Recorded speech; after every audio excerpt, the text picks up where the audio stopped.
Subscribe now and press the bell icon. Never miss an update. ये हमारा timing, हमारा reaction times, response times, ये सब चीजें वो टेस्ट किया इन्होंने और सक्सेसफुली टेस्ट किया। नहीं तो वो फोन करके बता देते कि भाई ये ऐसा हो गया है। एक तरफ इंडिया जो है वो क्रूज मिसाइल मार रहा है आपको, और ये लोग हम कह रहे हैं कि शायद गलती से हो गया। कोई गलती नहीं हुई भाई, उन्होंने ठीक निशाना मारा है अपना, उनको पता था हम कहाँ निशाना मार रहे हैं भाई। वो इतने वो क्रूज वो जो अलग बात है, तो उसको फिर भी एक्सप्लेन होना चाहिए कि आपने दुश्मन के ऑब्जेक्ट को आया और फिर यहाँ तो 100 किलोमीटर अंदर आ गया, तो उसके ये कैसे मालूम था कि वो उसके पास। ये सोची समझी एक स्कीम के तहत काम हुआ है ये, क्योंकि इस किस्म जो मिसाइल्स हैं, जो मॉडर्न मिसाइल्स हैं, इन सब में सेल्फ डिस्ट्रक्ट मैकेनिज्म होता है इसमें। और जो ही जो लॉन्च करने वालों को एहसास होता है कि मिसाइल गड़बड़ कर रहा है, ये रोग हो गया है, ये कंट्रोल नहीं हो रहा है ये, तो उस मैकेनिज्म को एक्टिवेट कर दिया जाता है, मिसाइल सेकंडों में तबाह हो जाता है उसमें। भारत के पास ये सब कुछ मौजूद था, इसके बावजूद उन्होंने नहीं किया, और काफी अपने टेरिटरी में ट्रेवल करने के बाद जब ये पाकिस्तान के अंदर दाखिल हो गया, तब भी उन्होंने इसको कुछ करने की कोशिश नहीं की। तो जिससे इस बात को तक़वियत पहुंचती है कि उनका वाज़ेह इसका मकसद था ये। और जो मकसद हो सकते हैं, नंबर एक तो बड़ा वाज़ेह है कि वो जानना ही चाह रहे थे कि पाकिस्तान कैसे रिएक्ट करेगा इसको। और पाकिस्तान का जो पीस टाइम में, देखिए इसको हालत जंग में नहीं है, पीस टाइम में है। पीस टाइम में पाकिस्तान का इसके बारे में रिस्पॉन्स कैसा रहेगा और क्या मैकेनिज्म है पाकिस्तान का जो है डिफेंस का, या दूसरे जो हमारे तरीक़ाकार हैं वो कैसे हैं, इसको इनको जज करने का भी एक वजह हो सकती है इसकी। लेकिन मैं ये मानने को तैयार नहीं हूं कि ये गलती से हुआ है। गालिबन लॉन्च करने के बाद क्योंकि डिस्ट्रॉय नहीं किया गया इसको, जो हो सकता था, तो आपको इसकी इंटेंशन, तो इससे ये सही। मैं जरा, मुझे थोड़ा सा इजाजत दीजिएगा, मैं हिलाली साहब का भी इस पे कमेंट जरूर लूंगी। हिलाली साहब, आपको भी यही लग रहा है कि ये कोई सोची समझी हरकत थी, ना कि कोई गलती थी? और इस पर जो शाह महमूद कुरैशी साहब की डिमांड है, जो पाकिस्तान का रिस्पॉन्स था, उसको भी आप कैसे एनालाइज करेंगे? पहली बात तो ये है कि ये इतना ही फेक था जितना मूडी का डिग्री फेक है।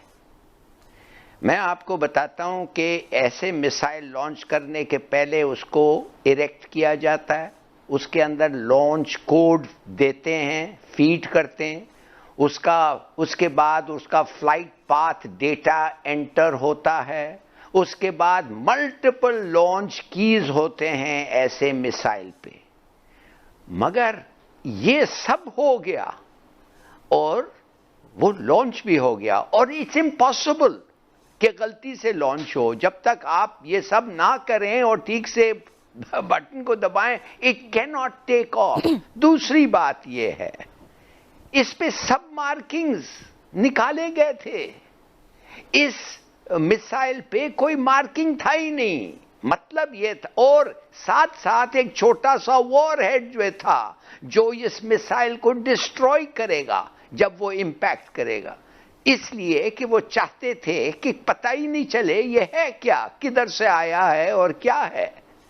तो इसलिए मैं आपको बताना चाहता हूं, ये एक बड़ा सीरियस था। ये हमारा टाइमिंग, हमारा रिएक्शन टाइम्स, रिस्पॉन्स टाइम्स, ये सब चीजें वो टेस्ट किया इन्होंने और सक्सेसफुली टेस्ट किया। नहीं तो वो फोन करके बता देते कि भाई ये ऐसा हो गया है, मिसाइल हैज गॉन रोग। वो फौरन फोन उठा के करते, उन्होंने वो कोशिश भी नहीं की, इसलिए कि वो सोच रहे थे कि ये खुद एक्सप्लोड हो जाएगा और उनको पता भी नहीं चलेगा। अगर हमारे कोई मिसाइल्स रेडी होके लॉन्च होने लगते, या अब कम से कम प्लेन्स इंडिया के ऊपर पहुंच जाते, तो मैं कहता कि ये नहीं कोशिश करेंगे ऐसी चीज। मगर अब ये इतना कामयाब हुआ है इनका टेस्ट कि माय गॉड। ठीक है, चलिए इलाज साहब, मैं इस पे जनरल साहब का भी कमेंट लेती हूँ, वक्त बड़ा कम है। लेकिन जनरल साहब, आपके ख्याल से क्या प्रैक्टिस में ऐसा होता है कि अगर आप कोई इवन टेस्ट भी कर रहे होते हैं तो आपको पहले बताना पड़ता है कि जी कुछ टेस्ट हो रहा है या इस तरह की कोई चीज है? और दूसरी बात, अब पाकिस्तान मुश्तरका तहकीकात की बात कर रहा है, तो आपके ख्याल से इससे मसला सॉर्ट आउट हो सकता है? देखिए, जब भी मिसाइल्स लॉन्च होते हैं और आपने टेस्ट करने होते हैं, तो पूरी दुनिया को बताना पड़ता है आपको। क्योंकि ये मिसाइल्स इस लेवल पे ट्रेवल करते हैं जहां पे दुनिया की जहाज सफर कर रहे होते हैं और उनको वारंट देनी पड़ती है और क्लियर एरिया बताना पड़ता है कि इस एरिया से आप दूर रहें। बिल्कुल ठीक। ये पाकिस्तान भी करता है, पूरी दुनिया करती है ये। आज तक जब भी पाकिस्तान ने लॉन्च किए हैं सारी दुनिया को बता के किए हैं लॉन्च, फिर दुनिया देखती भी है इसको क्या करता है। इसका तो कोई नोटिफिकेशन भी कहीं जगह नहीं था। फिर it was travelling eight 40,000 feet, जिस पे आपकी बहुत ज्यादा एयरलाइंस सफर कर रही होती है। जो सुपरसोनिक ऑब्जेक्ट्स हैं वो जो कह रहे हैं कि वो हमें बस वो 2 दिन, उन्होंने क्या पाकिस्तान को पता लगता कि नहीं लगता। सो उन्होंने कहा जी हमसे गलती हो गई है, मिस्टेक हो गई है, फला हो गया, डमकान हो गया। अब जारी बात है ये पाकिस्तान के अंदर एक नई बहस शुरू हो जाएगी। और बहस क्या शुरू होगी कि जनाब आपको असला खरीदना चाहिए, आपको डिफेंस पे पैसा लगाना चाहिए, आपको S-400 मिसाइल सिस्टम खरीदना चाहिए। तो ये जो पाकिस्तान के अंदर एक बहस होगी कि आपको पाकिस्तान के रिसोर्सेज इधर उधर करने पड़ेंगे। देखिए कल को आपको अगर आप पैट्रियट मिसाइल लेते हैं, डिफेंस सिस्टम लेते हैं, थार्ड लेते हैं, S-400 लेते हैं, पहले तो कहते सानू मिलने ही कोई नहीं, अमेरिका ने तो सानू देनी कोई नहीं। उन्होंने कहना तुसी अमेरिका ने कहना है कि इन्होंने लोड़ ही कोई नहीं है, तुहाडे को पैसे ही कोई नहीं। IMF ने कहना भाई आपके पास पैसे ही नहीं है। रशियंस ने कहना है S-400 लेना, ले आओ पैसे दो, उनके ऊपर जितनी सैंक्शंस लग चुकी हैं हम तो उनसे ले भी नहीं सकते। तो बेसिकली तो ये इंडिया ने हमें कंफ्यूज करने के लिए और हमें जो है वो टेंशन में डालने के लिए सारा कुछ किया है। अब जारी बात है ये एक बड़ी बहस शुरू हो जाएगी पाकिस्तान के अंदर। एक बात मैं आपको बता दूं, ये पाकिस्तान के सियासी हलकों में बहस नहीं शुरू होगी, क्योंकि सियासी हलकों का दिफा से कोई ताल्लुक नहीं है। सियासी हलकों का दिफा से कोई ताल्लुक नहीं है। सियासी हलकों का ताल्लुक होता है सिर्फ खाना पीना, सियासत करना, रोटर एंजॉय करो, पुलिस की ठां ठां फूं फूं एंजॉय करो।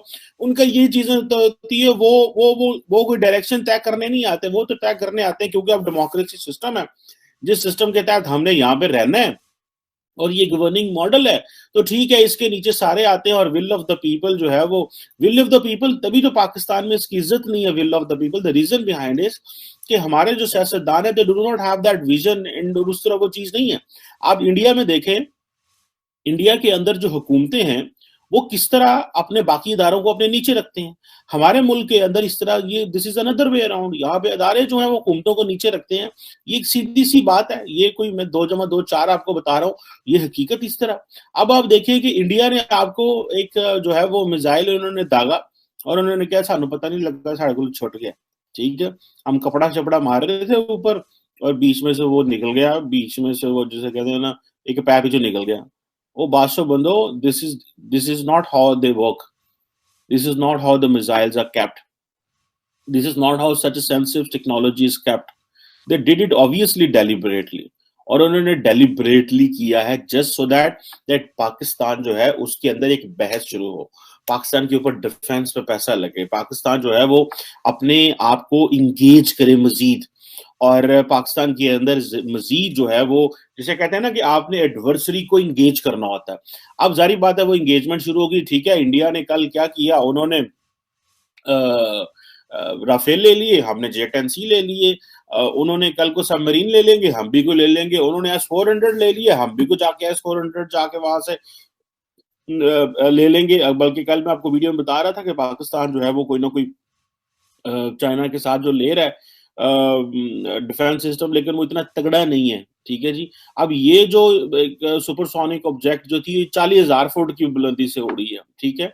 आई थिंक जो चाइनीज के पास है उसका जो टोटल वो जो रेडियस है वो 27 किलोमीटर है, ठीक है, और 200 किलोमीटर उनकी रेंज है। वो तो वो हमारे लिए सूट नहीं करता वो, क्योंकि इंडिया ने जारी बात है कि छोटी छोटी शुरशरियां तो नहीं चलानी। लेकिन इंडिया को इस वक्त सबसे ज्यादा एडवांटेज ये है कि पाकिस्तान के अंदर जितनी मामलात खराब है और जितनी पॉलिटिकल पोलराइजेशन है और जितना हम डिफेंस के ऊपर एक दूसरे को गालियां देते हैं।